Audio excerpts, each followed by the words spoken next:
Hi there, my name is Philip Eidson. I want to welcome you to the Art of Procurement podcast, the podcast that helps you, a forward-thinking procurement professional, position yourself and your team to proactively take advantage of the revolution that's taking place in procurement today. By interviewing industry trailblazers and sharing insights from our own experiences, my team and I pull back the curtain and shine a light on the strategies, tactics, and tools that procurement teams are using to elevate their impact. And today on the show, I'm joined by another good friend, Steve Ashcroft. As you'll hear in the show, Steve has spent many years in the world of procurement. He was somebody that I followed for his insights in the very early days of Twitter and LinkedIn, and he spent time as a consultant, an educator, and a practitioner. Steve has worked all around the world and is currently the Director of General Services and Procurement for the African Development Bank based in Cote d'Ivoire.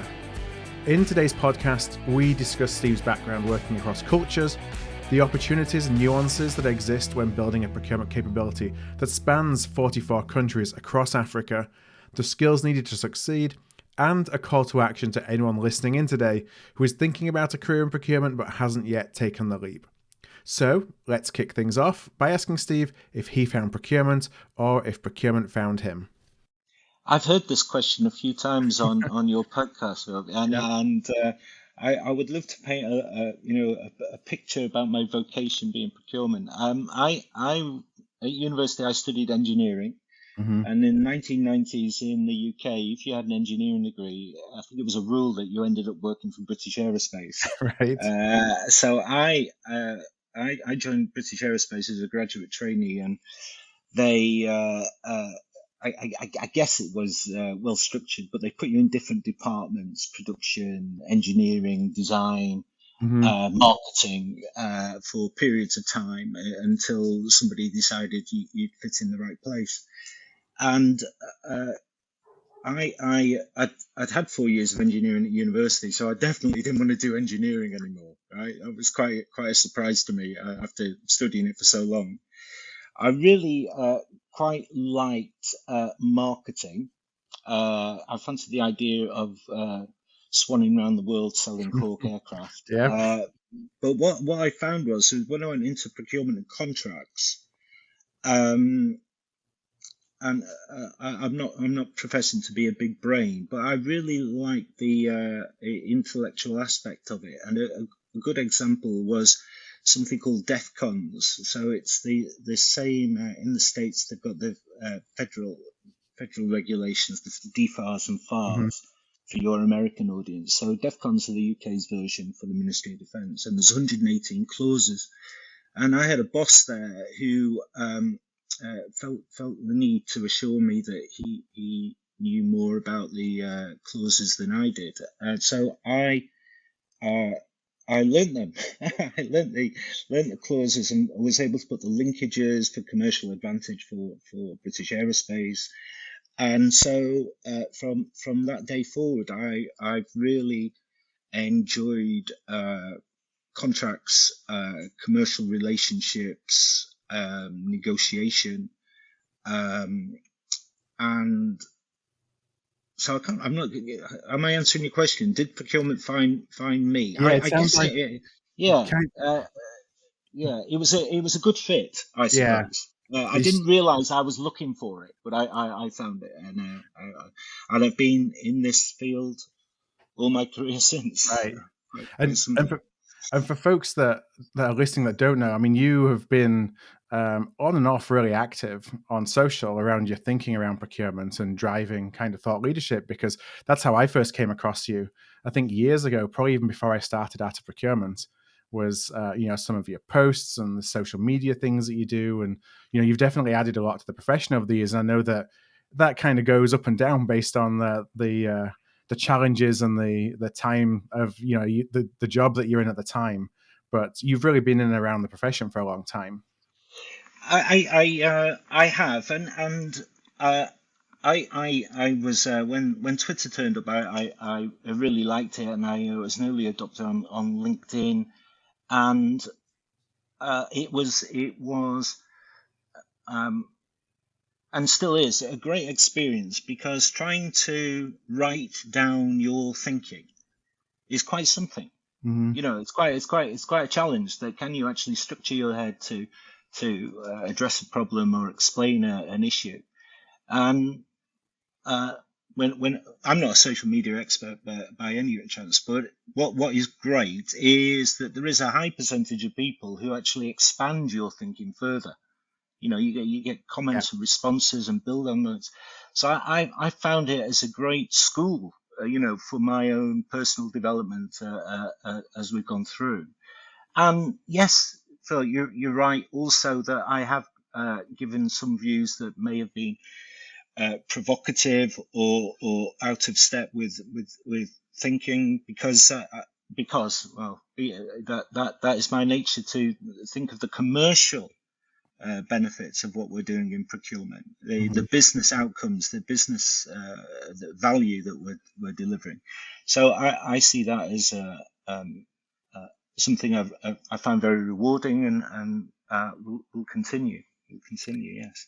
Now you've worked internationally. I've known you as you've been in Dubai in the Middle East, and then right now I think you're in the Ivory Coast. Yes, yes. What is it about? Like, why have you pursued an international career? Yeah, I guess the issue would say that I am restless. I Hmm. am restless, and I've got to be careful. There's not too many cliches here. That it literally and figuratively broadens your horizons. It's new everything. It's particularly valuable in that regard. And candidly as well, I work for ACOM, a Fortune 500 company, infrastructure consultancy, and they gave me the opportunity to work on some of the largest infrastructure projects in the world. The scale was just amazing, and I really welcome that is something that you have to be in the international sphere to be involved in such projects like that. However, more candidly, when I was working with ACOM, I was happily sitting in London, and we just started a, a, um, a, a new initiative around procurement for the company. And my boss's boss stopped me in the corridor. This is pre-COVID days, and said, "Oh, Steve, would you like to go to Jeddah?" Well, in my head, I said, "Well, where's Jeddah, right?" Hmm. Which is a beautiful, in fact, probably the most beautiful city on the Red Sea coast of Saudi Arabia. Uh, but I also, I said yes. Yeah. So it has been my intent always to say to say yes, and perhaps that may be proven foolhardy over time. But I've really enjoyed being able to take on new challenges, new opportunities. So which brings us rather neatly to Abidjan in Cote d'Ivoire. I'm working for the African Development Bank. I mean, an amazing opportunity to be involved in such a purposeful context for, frankly, a whole continent. Amazing. I just wanted to add, just before I talk a little bit more about your role right now, something you said there about saying yes. I mean, I know that there are a lot of people listening who don't have the circumstances that would enable them to say yes, but I did the same, when I went to India. And it was, you put your hand up, and a lot of people are afraid of things like that. I went to run a captive shared service organization, but you get opportunities that just wouldn't present themselves to you in your home country sometimes. And so there's Yeah, partly from a career perspective, you get things that you might have to wait 10 years for, if you were waiting to just kind of climb the traditional career ladder. But also, you never know where it's going to lead to next. And I love that kind of spirit of adventure too. yeah. Not for everybody, for sure, but but that's how I've kind of, the roles and things that I've taken in my career have followed the same path. Okay. Good. Well, Uh, there's two of us at least. There's two of us. now let's talk about the African Development Bank. Can you share a little bit more about who the African Development Bank is?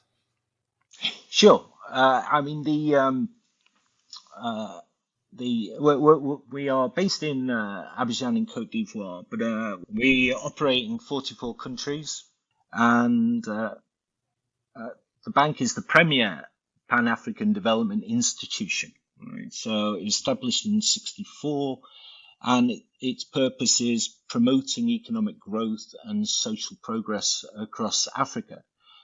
So if you think of sort of peer organizations, World Bank, Yep. Asian Development Bank, so it's a multilateral development bank.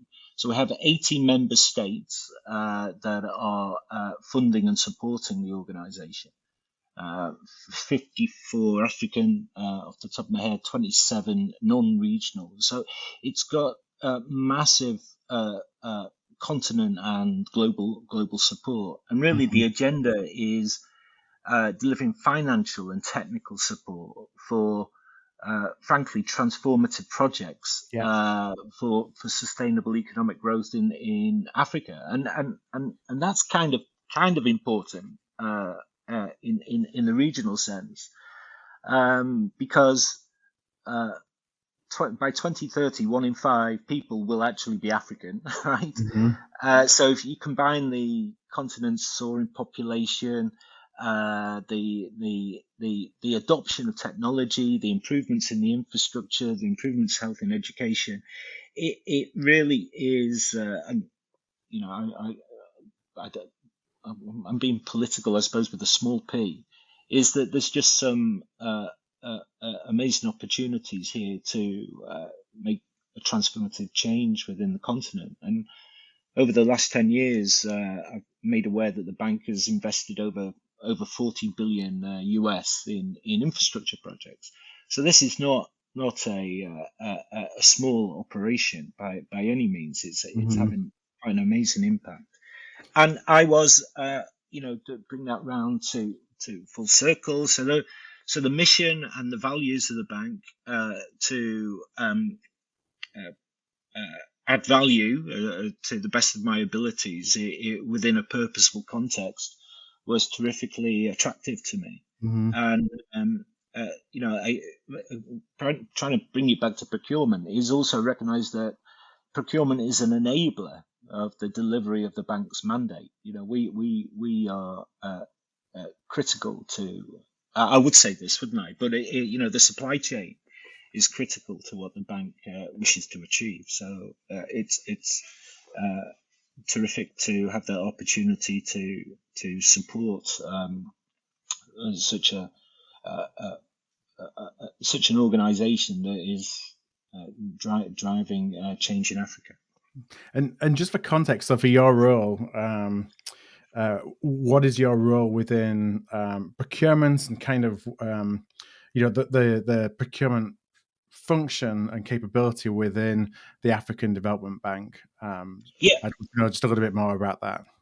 yeah.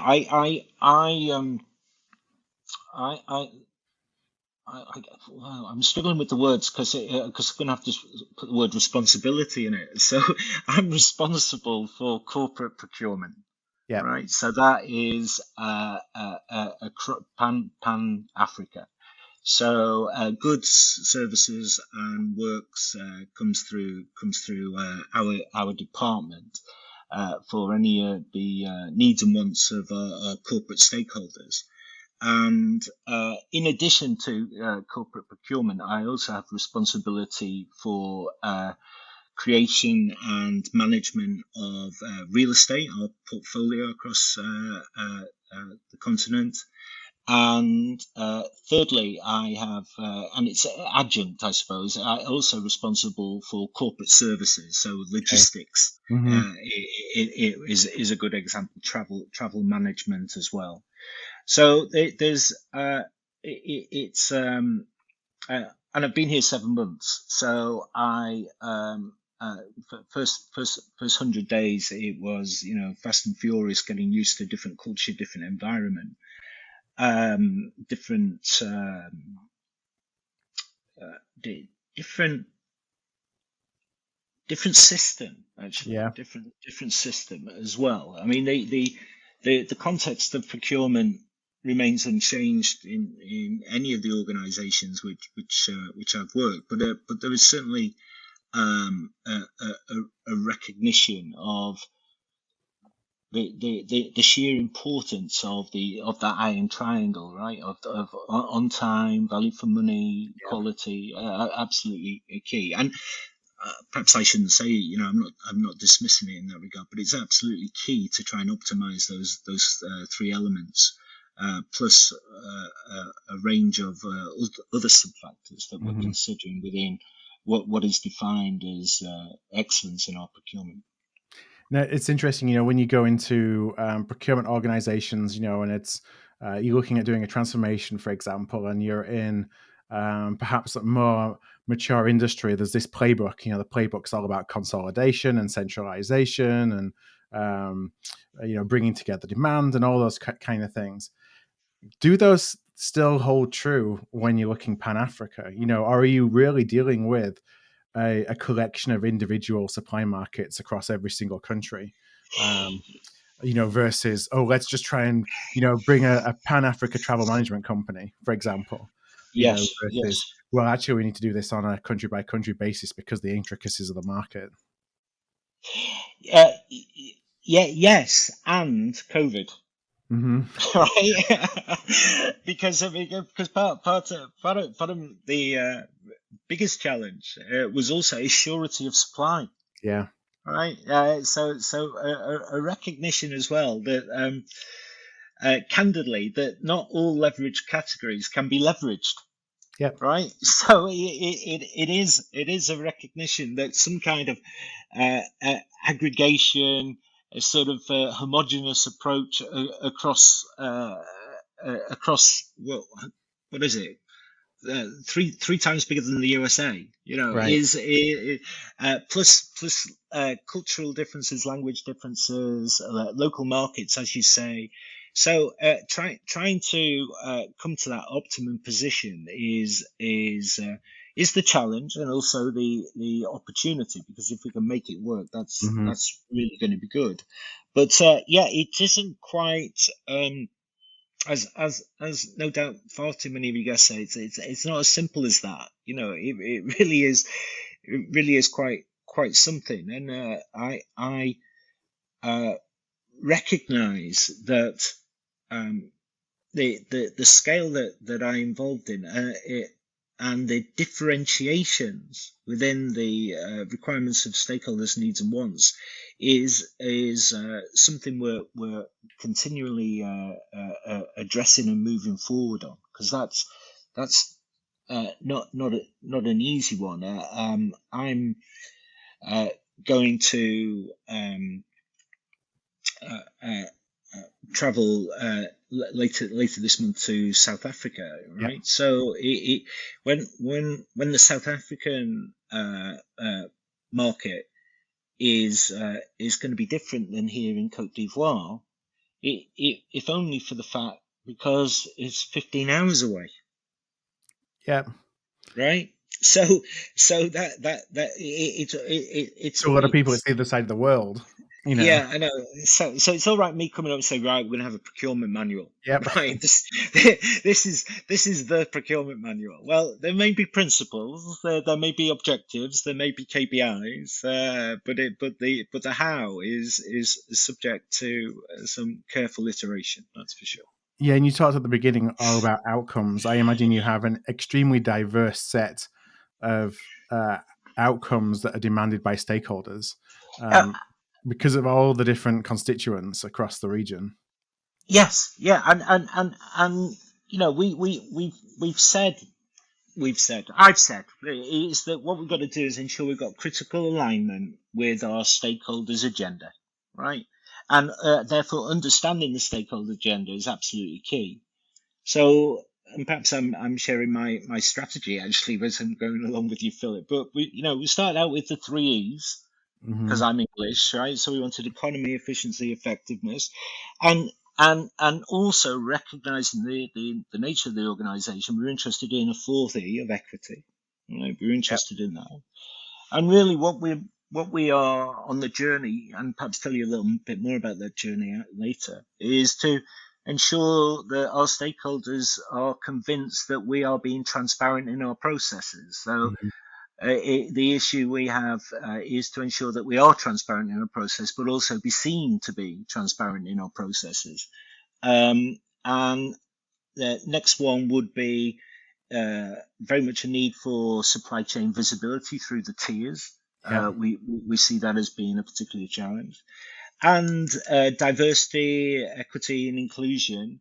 But if you think about it, with that is there are many parameters to consider when you talk about diversity, equity, and inclusion across Africa. One being language, if we just take that as an example. So we are very keen to validate to ensure no reputational damage to the bank, validation of our vendors, localization of our vendors, and that we have we are able to evidence that we're responsibly procuring what we're doing. And responsibly, again, there's a lot of sub elements in there. And there is, as is often the case with somebody who heads up procurement, I'm wanting to position us to be customer of choice. Yeah. Right. We want that competitive advantage at this time in this market, and there is a recognition that a premier organisation in Africa should therefore be attracting and engaging with vendors that are providing their very best of their propositions. So that's our direction. Yeah, and you have a huge opportunity to have a big social impact, don't you? With ensuring that the funds that come through the bank are being reinvested locally and not going out of the region. Exactly. So the idea of local content, right, at a philosophical level is fine. The practicalities of that, because what is the definition of local? Yeah. Within country, in region. Yeah.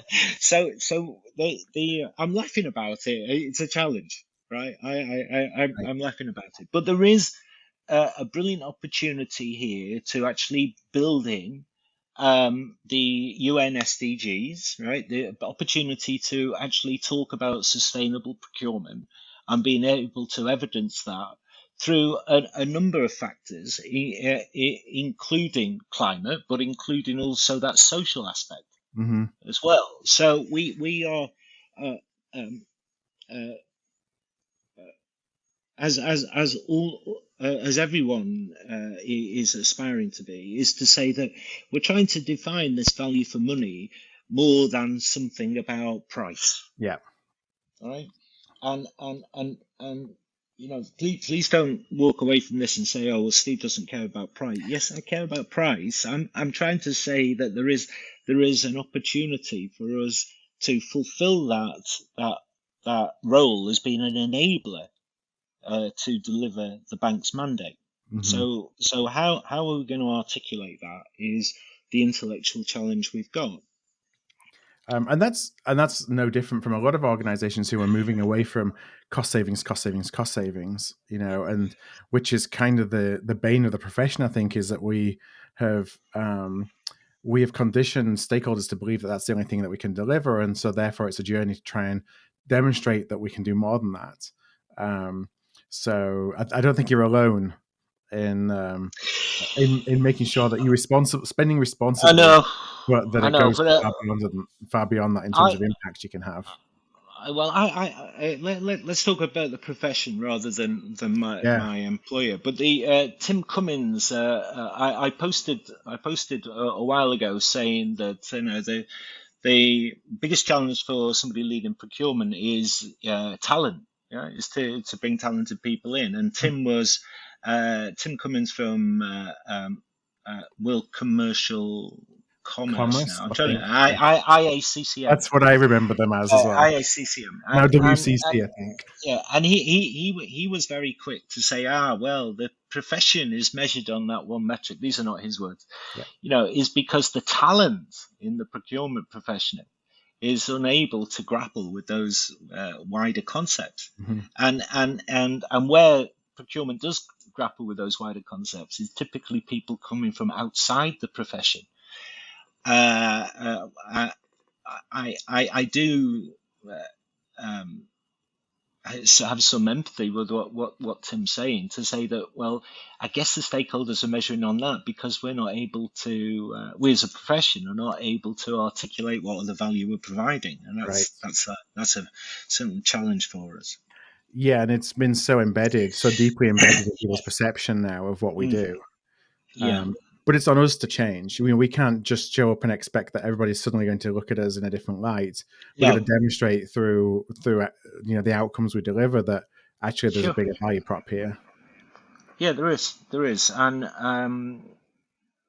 well, let's leave it there, because we don't need self-flagellation. We're recognizing we are doing much, and I was talking about the journey. So here at the African Development Bank, we have partnered with CIPS, Chartered Institute of Procurement and Supply, and they are working with us as we're going through their program to elevate our performance. All right, and part of that working together is going through a certification program where we're benchmarked against other organizations, and then a third party is coming in and rating you. Yeah. Well, on the one hand, I thought, great, I'd love the badge. If we get registered as gold standard by CIPS, that would be super. However, what I'm hoping is that the very fact that we as an organization are focused on saying, well, what's our performance benchmark by CIPS, is that we can find gaps, silences, opportunities within our current approaches to raise our standards further. Yeah. So I am a member, a fellow of the Chartered Institute, but I'm not no commercial links with them. But what for those listeners on the call is to say, well, how do we seek to bring up our standards? There is some value in that benchmarking activity, definitely. And we've just started that. Come back in 6 months and I'll tell you all about it. I'd love to hear more about that. How mature is the health? Like, what's the health of the profession of procurement? I can't be careful. I zinger back at you. I could ask you the same. What's the health in America? The place I can only give you my pinprick view, which is to recognise that there is great opportunities for us to work with our stakeholders to develop approaches that actually achieve their goals.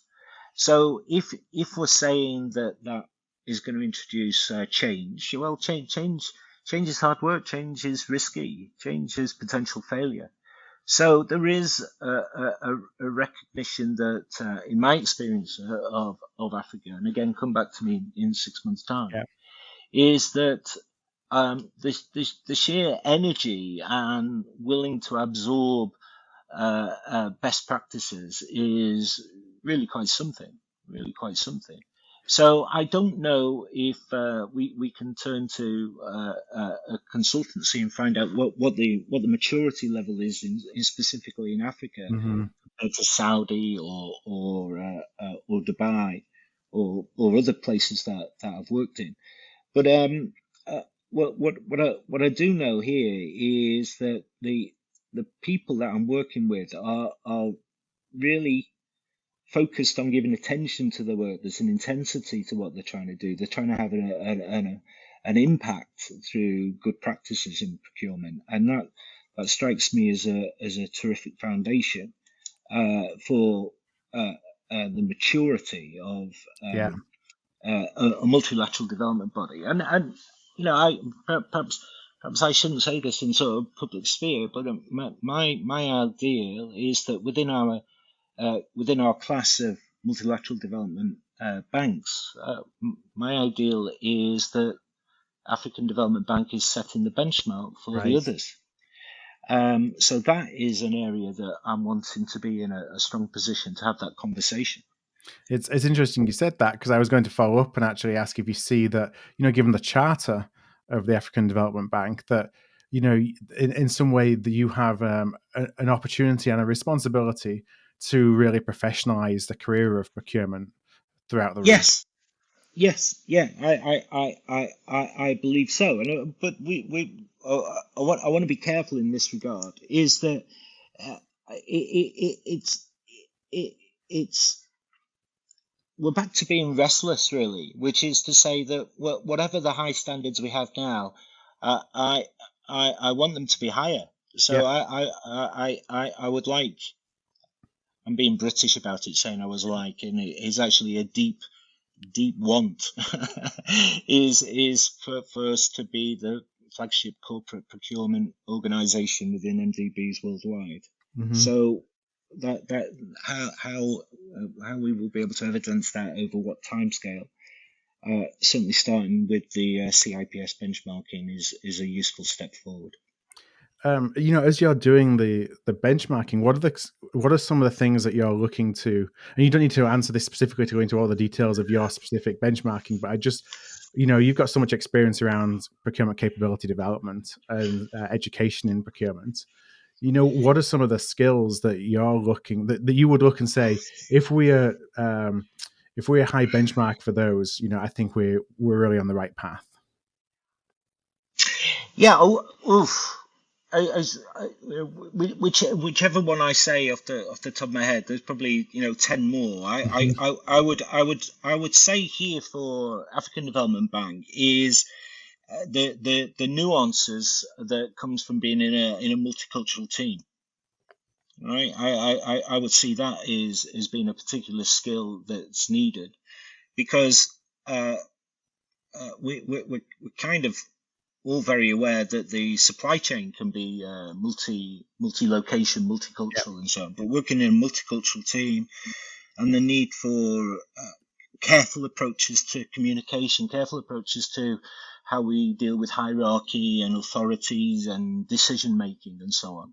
So those maybe you're back to your point about international experience as Hmm. well, because I never felt more English until I lived and worked abroad, and then I Right. realized how very English I was. Yeah. So there is certainly, I don't know if it's a skill or a quality or a characteristic or a trait or whatever would be the right word, but I would see that as being terrifically important in terms of skills. Whether the benchmarking is I feel like I've gone into salesman's role for CIPS, but it's multi-dimensional within Yeah. their benchmarking elements, and I was that's why I was terrifically attracted to getting CIPS involved with us. So um I don't know where to go with that. What I'm interested in is, perhaps we've said this already, is the inputs and outputs. So inputs would be great. I would like to think that our tendering processes are robust and Hmm. many other aspects that. But I would be interested in saying that in what way does our procurement align and enable our stakeholders' agenda? Yeah. Right, and that and I'm probably doing CIPS a disservice, but maybe that's not what their focus is on. We shall see. Well, But your focus is going to be on your outputs, the you're outcomes that you want to correct. drive. That that's what I'm particularly interested in uh, because one of the pithy lines we said, we were talking about digital procurement, and we said, well, actually it's not digital procurement, it's procurement. Yep. You know what I mean? Yep. In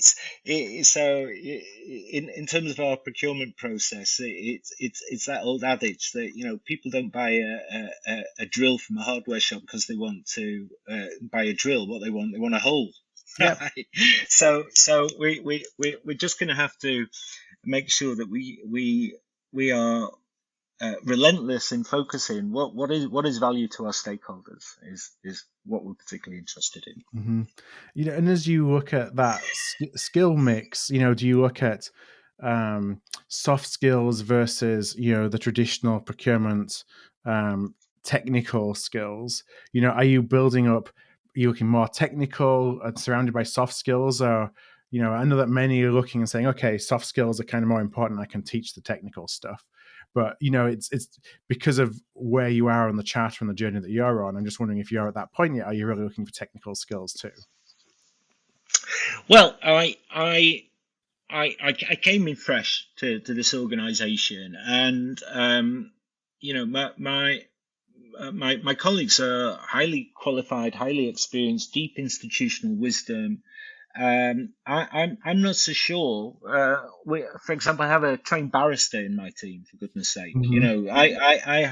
I have some colleagues who are amazingly technically skilled. And what I would like to think in areas that I would be able to support them is those less tangible but critical elements, right, of managing and influence and directing our stakeholders to achieve their goals, right? So these collaborative, it used to be called read the room, but now it's called Yeah. emotional intelligence, Yeah. right? So we're recognizing that there is those competencies to further develop, and nobody will ever be the finished article in that regard. But it is those skills I'm particularly interested in, more than piling in more resources in this organisation who know the deep and dark element of the regulations. We have enough people who know the regulations forwards and backwards. We are wanting to make sure that we build out from that amazing competency to ensure that they are engaging with our stakeholders and meeting their needs and wants. So, which is a mantra of mine. That is absolutely key for us. Now, I want to start wrapping up with a question. Now, I'm sure that there is going to be people listening to our conversation who, as you're growing the scope and the scale of procurement that supports the initiatives and the projects of the African Development Bank, who may be interested in a career in procurement. They may be interested in applying for a role at the African Development Bank in procurement. What would you say to them? How would you? What would your sell be for why this is a really exciting place to come and and grow and learn procurement and support the goals of the development bank at the same time? Sure. Well, I guess the sell is that I need to articulate the reasons I joined, and I suppose the sell in that regard is the purposeful context in which you will be undertaking your professional activities. And I no doubt consider that opportunity to evidence how you're making a difference to a swathe of people, a massive continent, is certainly an attractive element. I think also my experience here at the bank is a recognition that not every organisation has a monolithic culture. No doubt it's not the same here at the bank. But my experience of the culture here at the bank is that it's very people-centric. Is that in the sense that the opportunity for professional and personal development here at the bank is really a particular strength of the organisation. So I see that as being something that you will be given the opportunity to develop, to grow, as opposed to perhaps other organisations where you're in a seat and you stay in the seat. So Right. here there is that opportunity to move. I guess there's always some grit in that regard. Is that the African Development Bank is quite rightly bilingual. It's French and English. Mm-hmm. And Philip, as you know, how does an Englishman speak a foreign language? Well, he speaks louder, right? Yes, I So, was going to ask you how your French is. so I was it's afraid of coming you on. responding in French. It's coming on. It's coming on. Let me put it that way. And indeed, that's a good example. So the bank, for example, has given me a tutor, French tutor. Yep. So that's indicative of its people-centric approach, and I really appreciate and value that. I go further that in terms of